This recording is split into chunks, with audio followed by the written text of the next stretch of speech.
बार की बात है जब बादशाह अकबर गहरी नींद से अचानक उठ गए और फिर रात भर सो नहीं सके।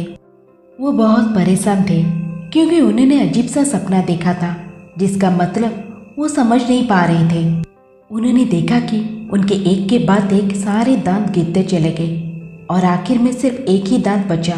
इस सपने से वो इतने चिंतित हुए कि उन्होंने इसके बारे में सभा में चर्चा करने के बारे में सोचा। अगले दिन सभा में पहुंचते ही अकबर ने अपने विशेषज्ञ मंत्रियों को सपना सुनाया और सभी से राय मांगी। सभी ने उन्हें सुझाव दिया कि इस बारे में किसी ज्योतिष से बात करके सपने का मतलब समझाना चाहिए। बादशाह को भी यह बात सही लगी। अगले दिन उन्होंने दरबार में विद्वान ज्योतिषों को बुलवाया और अपना सपना सुनाया। इसके बाद सभी ज्योतिषों ने आपस में विचार विमर्श किया।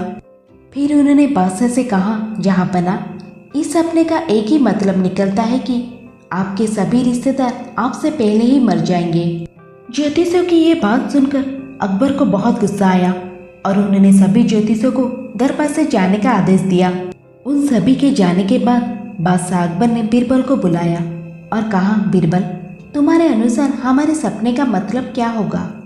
बीरबल ने कहा, हुजूर, मेरे हिसाब से आपके सपने का मतलब ये था कि आपके सभी रिश्तेदारों में से आपकी उम्र सबसे ज़्यादा होगी और आप उन सभी से ज़्यादा समय तक जीते रहेंगे।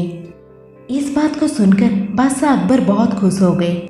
वहाँ मौजूद सभी मंत्रियों ने सोचा कि बीरबल ने भी ज्योतिषों की ही बात को दोहराया है। इतने में बीरबल ने उन मंत्रियों से कहा कि देखो, बात वही थी, बस कहने का तरीका अलग था। बात को हमेशा सही तरीके से सामने रखा जाना चाहिए। मंत्रियों को इतना कहकर बीरबल सभा से चले गए। किसी भी बात को बोलने का एक सही तरीका होता है। विचलित करने वाली बात को भी सही तरीके से कहा जाए तो उसका बुरा नहीं लगता। इस वजह से बात को हमेशा सही तरीका और सलीके से रखा जाना चाहिए।